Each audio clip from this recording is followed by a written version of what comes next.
What's going on, guys? Welcome back to another episode of Lockdown Coverage. If you're guys new to the channel, my name's Daniel. On today's episode, this is going to be a full NFL draft recap. I will be doing all 32 teams, so I'm going to be grading teams 1 through 32, and I'm going to be grading them with either A, B, C, or D grades. I'm not going to be doing A+ or a C-, not necessary. I'm also going to be giving you guys key players that every team did draft. I'm not going to be giving you guys players that you might not know or might have never heard of. I don't want to bore you guys to death. So without any further ado, let's get into it.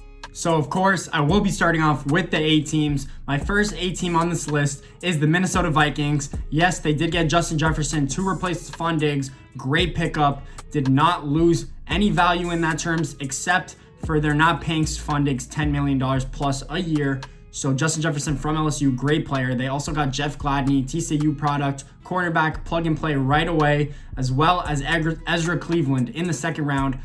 Boise State offensive tackle, because they lost out on Trent Brown from Washington, and he ended up going to San Francisco. It ended up working well for them in picking a tackle in the second round. So great draft by the Vikings. Ravens as well. Patrick Queen late in the first round, another LSU player. I will be talking about LSU a lot throughout this video because there are so many good players that came out this year. Love him at linebacker. Desperately needed a linebacker. Fell right into their lap. As well as J.K. Dobbins. He ended up playing amazing for Ohio State down the stretch run. Even though he's not that good of a receiving back, he fits perfectly in that backfield with Mark Ingram and Lamar Jackson. Yes, I call Lamar Jackson a runner. So plug and play as well for J.K. Dobbins. Love that pick. Dolphins as well on my A list. They got Tua. Even if he doesn't play until 2021, he is their quarterback of the future, most important position by far in the NFL. They also got Justin Jackson, project tackle, could be really good in a year or two, only 20 years old, as well as Noah Igbenogany from Auburn, corner. He plays press coverage. He will play really good with Xavier Howard and Byron Jones on the boundary. I expect him to play nickel. I know a lot of this because I cover the Dolphins for the most part. So not trying to be biased, but I do give them an A. The Dallas Cowboys are also on this list. CeeDee Lamb ends up dropping into their lap at 17. That's ridiculous. Now you pair him with Amari Cooper and Michael Gallup and Ezekiel Elliott, even though Zeke is a running back. Great offense for Dallas. Expect them to not lose a beat. Expect Dak Prescott to finally show what he's worth with all these weapons. If he doesn't perform well, he has no excuses in my opinion. They also got Trayvon Diggs from the University of Alabama. Slipped a little bit into the second round only because his top end speed wasn't that good. I think he ran a 4.57 low 4.58. So it makes sense why he slipped in the second round, but he's still a really good player. They needed secondary help as well, losing Byron Jones. I have the Broncos in here as well. John Elway is just thinking to himself, man, how are we going to be the Kansas City Chiefs? Patrick Mahomes is going to run this division forever if we don't score points on offense because we can't stop him. He's basically impossible to stop. So all you could do is keep up with him. So he went with the motto of drafting Jerry Jeudy from Alabama, drafting KJ Hamler, short kind of slot receiver, but speedy from Penn State. I love his ability. He can play all over the field. I also like that they got Albert O, probably one of the best tight ends in the draft, especially in terms of receiving wise. So now they have him and Noah Fant on their offense. They also have Cortland Sutton. Love what they did in the draft. Their offense is loaded. Drew Lock is going to have a breakout second year. That's just what I personally think. I also have, and actually the last team I have on this list is the Jacksonville Jaguars. They got CJ Henderson to replace Jalen Ramsey. Good fit there. They also got Kayvon Chason to pair up with Josh Allen, who they got from Kentucky, who had 10 plus sacks last year. I don't know if they are going to get rid of Yannick Ngakoue, but if they do, they still have two good premium pass rushers. And you guys know that pass rushers, left tackles, quarterback, corners, those are like the most or the hardest positions to actually get. So now they actually have them. They also drafted in the second round Laviska Shenault from the University of Colorado. Love that wide receiver. Think he fell a little too late, mainly because he didn't perform well in the combine and he's coming off his surgery. That is why he didn't perform well in the combine, so it makes sense. But great player. I love what the Jacksonville Jaguars did as well. And that rounds out my A teams. I was looking at most of the teams, and most of the teams do grade out to have a B grade because I like what they did in some areas, but not in others. So my first team on this B grade are the Cincinnati Bengals. They did get Joe Burrow, number 1 pick in the draft. If he pans out, that's all you need. Then you give this draft to A+. He is the franchise quarterback, obviously most important position in the NFL. They also got T. Higgins, maybe to replace AJ Green. AJ Green is 31 years old, and is on a franchise tag. So if you can't re-sign him or if he can't stay healthy, you need T. Higgins to perform. Love what they did in the draft. Also, Tampa Bay, having Tom Brady, you need to protect him. So, of course, you go first with Tristan Wirfs from the University of Iowa. Probably one of the best tackles. Surprised he fell all the way to 14. Tampa did trade up one slot just to secure that they got him. They also got Antoine Winfield, son of Antoine Winfield. And this is Antoine Winfield Jr., son of Antoine Winfield Sr., who did play for Minnesota, had a few Pro Bowl seasons at corner. Good safety for Minnesota, turnover machine there. I think he'll be a plug-and-play defensive player right away. Arizona Cardinals as well. Isaiah Simmons fell right into their lap.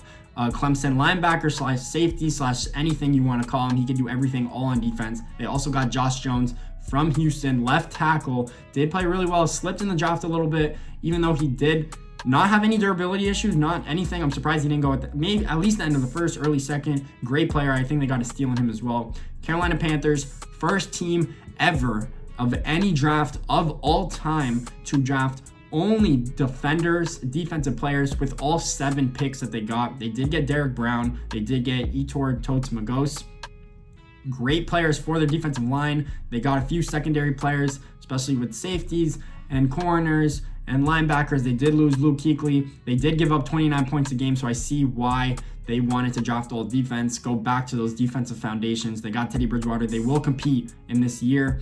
As well, I have the Giants. They got Andrew Thomas from Georgia, left tackle, plug and play right away. You need someone to protect Daniel Jones' blindside. You also got Xavier McKinsey, who fell late at safety from Alabama. I think he's a good player as well. Plug and play. They need secondary help. Probably had one of the worst secondaries in the league last year.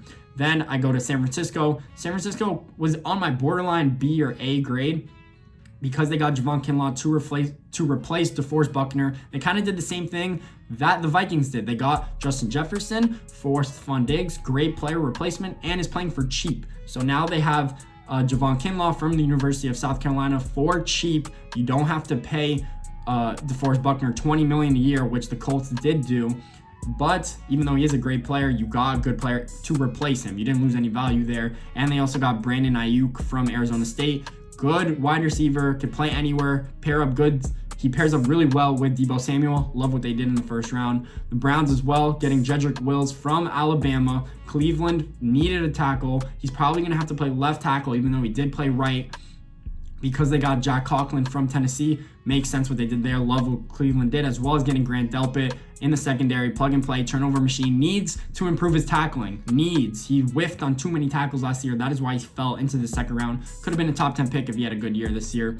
Again, the Rams are another team that I like. They got Cam Akers out of Florida State to replace Todd Gurley, more or less. They also got Van Jefferson, a wide receiver from Florida.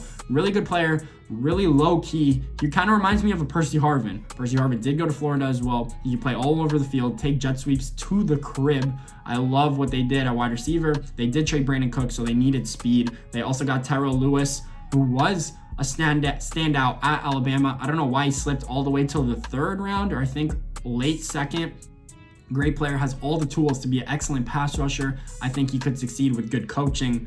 Another team I do have are the Colts. They do have Phillip Rivers. They do need to win now. Of course, they get Michael Pittman from USC and Jonathan Taylor from Wisconsin. 2 players that they can plug and play on offense to pair with T.Y. Hilton and Marlon Mack, who are really good. I think the Colts can win now. Their defense needs to improve a little bit. They did get depth and versatility on defense, but I like where the Colts are headed as a whole organization. The Saints as well. Saints always draft key offensive linemen. Cesar Ruiz from Michigan, probably the best interior guard or center in this whole draft. Love what they did there. They also got Zach Bond from Wisconsin. Good player at linebacker, can get sacks on the quarterback and play in coverage. So that's what Sean Payne wants. He wants players that can play multiple positions. Makes sense that they went with him. Patriots, always weird. The Patriots always do get weird players, or you're like, who the hell is that? But they, most of the part, do pan out because you have Bill Belichick, because you have the Patriots culture. They did get Kyle Duggar, D2 player. I think he's the first D2 player to go in the first round, probably ever, or in a long time. I know that for a fact. He should be a plug and play right away. Of course, since he's on the Patriots, he's going to have to earn it, but good safety, good secondary help. McCourty is getting really old in the secondary, so I'm assuming they wanted a big hitter, big safety in the box. They also got Josh Uche, I think that's how you say his last name, from Michigan as well. Can do everything. He's literally Kyle Van Noy 2.0. The Lions getting Jeff Okudah.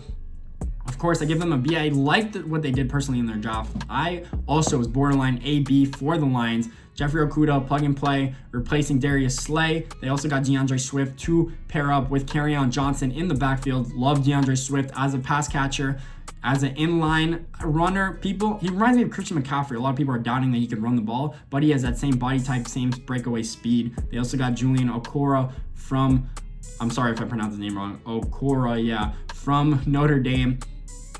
Good player, good pass rusher, maybe with good coaching as well. Could develop into a great player. Bills not having a first round pick, but they do have Stephon Diggs now to pair up with Josh Allen at quarterback. So I love what Josh Allen has as weapons with John Brown as well. They ended up getting AJ Penenza from Iowa, fell into the second round, good second round pick. They also selected Zach Moss, good thumping runner from Utah, to pair up with Devin Singletary that they got from FAU last year. Great players all across the board. Bills are headed in the right directions, probably the favorite to win their division. The Titans as well got Isaiah Wilson, right tackle from Georgia. Can play left tackle in my opinion. They say his arms are too short. I don't know why that's such a big contributor to playing left tackle. I think he's athletic enough to play left tackle in the NFL. Makes sense. Probably plug and play right away since they did lose Jack Conklin at right tackle. They also got Christian Fulton late in the second round. People had him going as a first round pick. Another LSU player. Love what they did with those two picks. They needed secondary help also because they did lose Logan Ryan, who's still a free agent. I don't know why they haven't re-signed him. He did have a great year last year. And then my last team with a B grade is the Jets. Even though I hate the Jets, I admit that Adam Gase and Douglas from the Eagles, their general manager, did have a pretty good draft. They did get Mekhi Becton and Denzel Mims. Mekhi Becton, huge, monstrous mountain man from the University of Louisville. Plug and play at left tackle. Sam Darnold needed protection for a very long time. Makes sense what they did there. And Denzel Mims, speedy combine standout. He ran a 4.38, I'm pretty sure, from Baylor. He did run a 4.38. He's going to be a plug and play as well. They did lose Robbie Anderson, so they needed wide receiver help. Sam Darnold still needs wide receiver help, but they did a pretty good job with giving him that. And then I don't have that many C teams or D teams, but I do have a few. And since they're in this category, in this group, it's because I didn't really like what they did. I think they reached a little bit. I think they got players that they didn't really need. So with the first C team that I have, it's the Atlanta Falcons. They got AJ Terrell, good cornerback. They needed cornerback help because they did lose Desmond Trufant to the Lions, or they cut him actually, so they wanted younger players. I don't know if he could have went second round. They also got Marlon Davidson, who's a good player from Auburn. I don't know how much having Derek Brown next to you contributes to how well you play, but I think they're good players. They have to prove themselves. I think they did reach a little bit. They could have got better value, in my opinion. The Steelers didn't really have that many picks because they traded their first round pick to the Dolphins for Minkah Fitzpatrick. So if you want to include him in this draft class, he's still really young and good. They got Chase Claypool, crazy combine standout as well, who did run really well. He's listed as a tight end and wide receiver. He's literally Calvin Johnson. If you could break his ceiling open with potential wise, he's Calvin Johnson. Let's put it that way. He needs coaching. The Chiefs did get Clyde Edwards-Helaire, probably the only player you guys would know that they did get, unless you're a Chiefs fan. He's a really good running back. I don't know if he could have gone first round, but he fits the Chiefs system perfectly. Patrick Mahomes can dink him all day in the backfield, and he could have 100 receptions this year. I'm not even kidding. As a rookie, that's how explosive I think he is in the passing game. Good pick. That's probably the only pick I really like, though.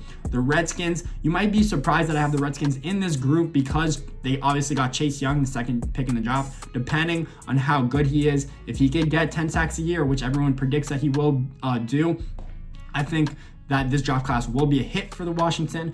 But they also got Antonio Gibson, running back / wide receiver out of Memphis. Good player. I don't know. He didn't get that many touches, so I don't know how durable he is in the NFL. And they did get Shadiq Charles, LSU, another LSU player, left tackle who has suspension problems, didn't play that much because he was suspended every year that he played at LSU. He did play pretty well, is really athletic and raw. He's probably not going to start right away unless they pull him in at guard. But I like what they did. I like what the Redskins did. They just need players to develop.